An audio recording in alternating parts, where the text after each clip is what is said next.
Susan asked me how long Steve and I have been coming to Toastmasters. For me, it's been about 4 years. But I've wanted to be involved in Toastmasters for a much longer time, but I've been too scared to join. So when we lived in Idaho, I told Steve, I said, you go first and get involved in Toastmasters and I'll follow up later. So Steve has been involved in Toastmasters since, it has been a long time. And this speech, his going away speech, he wrote his poem in a matter of 20 minutes or so at home one evening. And that's just a gift he seems to have, and I love listening to his poems. Seeing you up here, you've got the, you're in the same mode I am. If I don't wear my glasses, if I have to have reading glasses on, there's the glasses. And I wish there would be a way that we could get around that, because I find it a little bit distracting, and I'm sure other people do too. So that would be one thing if you could work on that a little bit. This speech was casual, and I know many of your speeches are casual, and you slur your words a little bit. I noticed your introductory sentence was, well, Toastmasters is a great bunch. Well, that's not really appropriate grammar. That's asked good grammar. And there were a few other times in there where you would say Too casual. Yeah, too casual. And it was appropriate maybe this time, but it's something to watch out for with your other speeches. I've commented on that before. But since this was a meeting to roast Steve, with us leaving, I had something I wanted to say too, along those lines. And none of you know Steve, have known Steve as long as I have. And this coming Saturday, we'll have been married 28 years. Wow.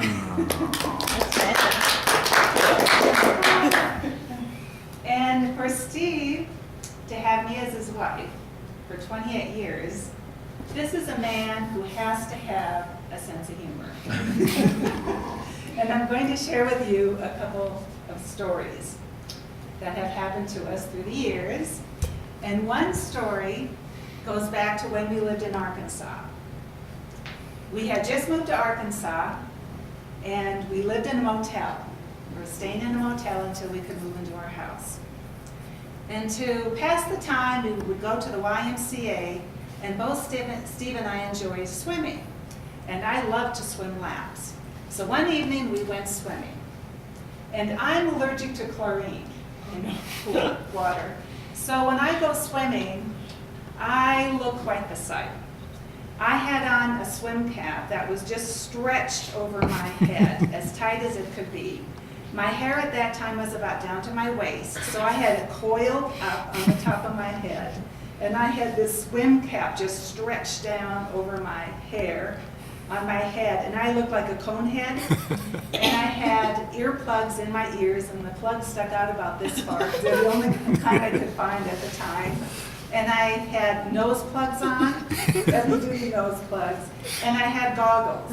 And I'm blind without my glasses. I can't see very far without my glasses. But I love to go swimming. And Steve, just to have a sense of humor, was there with me, admitting that I was his wife.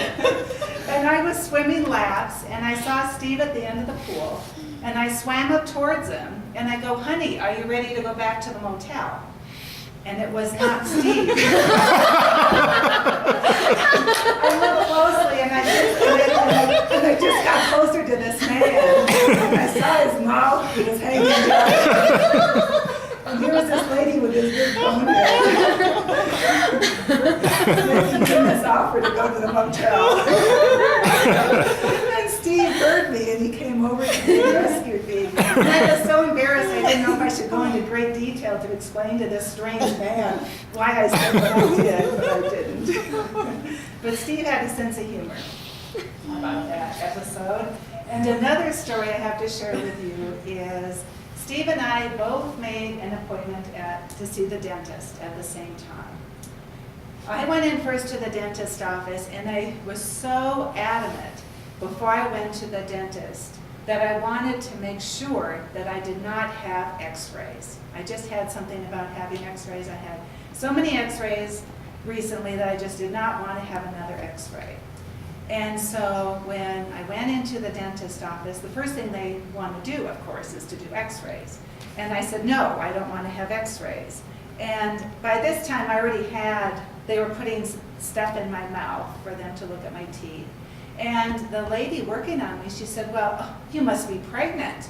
And I didn't, you know, I thought, well, I'm just going to let this go, which turned out to be a mistake.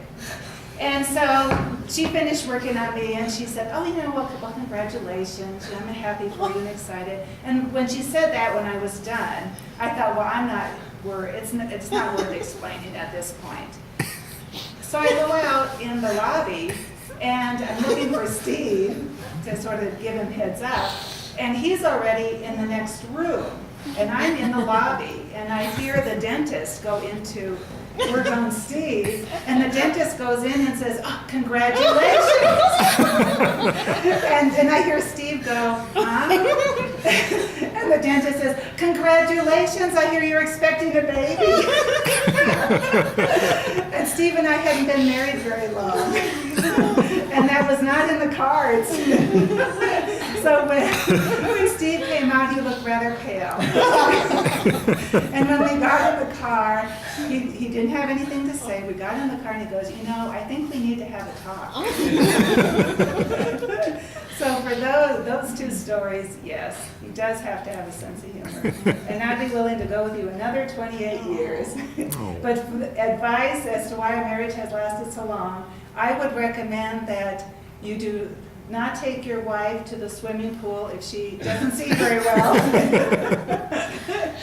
And don't make your dentist appointment at the same time.